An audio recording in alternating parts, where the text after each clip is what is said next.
The Road to War. Written and narrated by John Miro.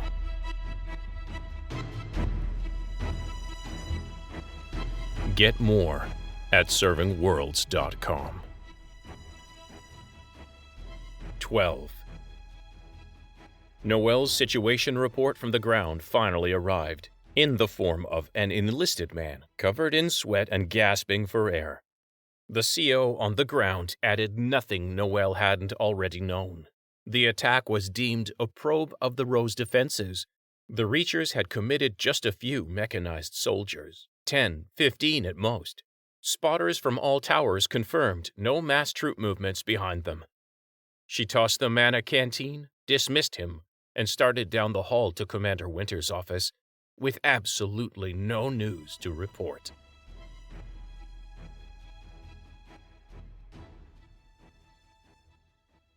Through the scope, Lee watched the green outline trek back downstairs at a much slower pace. It had met with only one other figure. The scope auto-tagged this one in blue. After Green's departure, Blue had walked along the inward face of the tower towards a room with only one occupant. Was this the supreme big cheese of the row, or another rung in the ladder? He waited. Noel rapped on the door, then did a double-take. The door looked like wood? She dragged a nail across it. It was wood. A priceless commodity on a desert planet that had no trees. Except in the domes, humidity almost never rose above 10 per. Yet this wood showed no splits or cracks, no gap from shrinkage between the door and the jamb. Just another reminder how rich EarthGov was. Come. Noel opened the door, by an old-fashioned doorknob she noticed, and metal to boot, and stepped inside, putting the opulence of Gov building materials out of her mind. The commander smiled warmly and beckoned to her. It won't be long now, Carson. She closed the door, stepped primly to the desk, and saluted.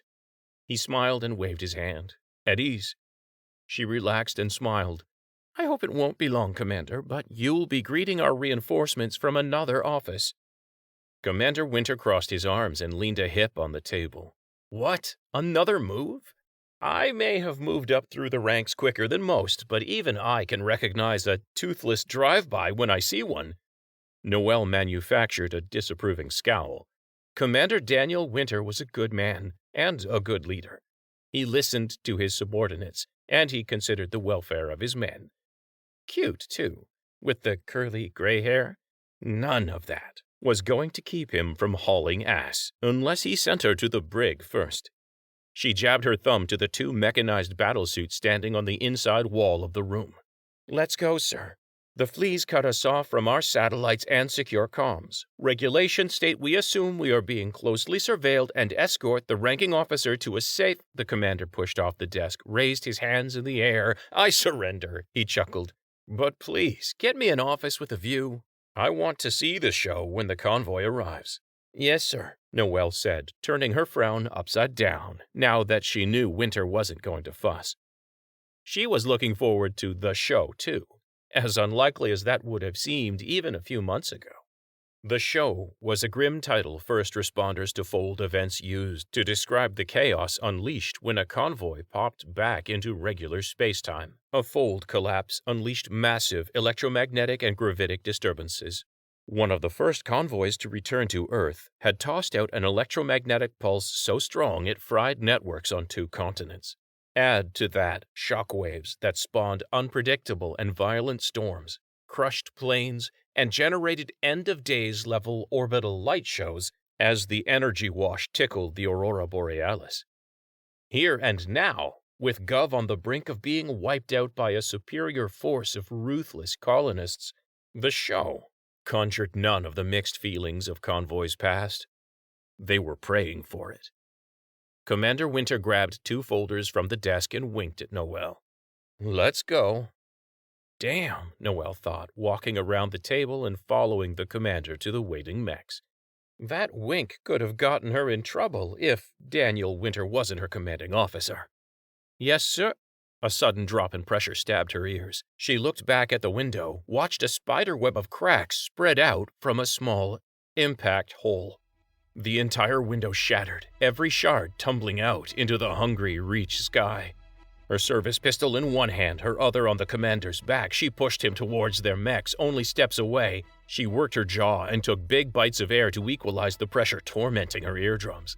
Out of nowhere, the suit and wall behind it were covered in reds and grays. Commander Winter fell. Noelle fell on top of him, shielding him with her body. The commander didn't move. Her fingers were on his neck, feeling for a pulse when she saw the hole in the back of his head and realized what that was, sprayed all over the walls. Her eyes changed shape, trembling for just a moment.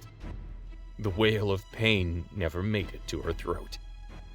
She stuffed it back down, stumbled over to the mech with a pale green leaf stenciled on its chest, and climbed inside. She'd say goodbye later. Now, she hunted. You have been listening to Reach, The Road to War. Written and narrated by John Miro. Music, All This by Kevin MacLeod at Incompetech.com. Hear more of the story at servingworlds.com. Thank you for listening.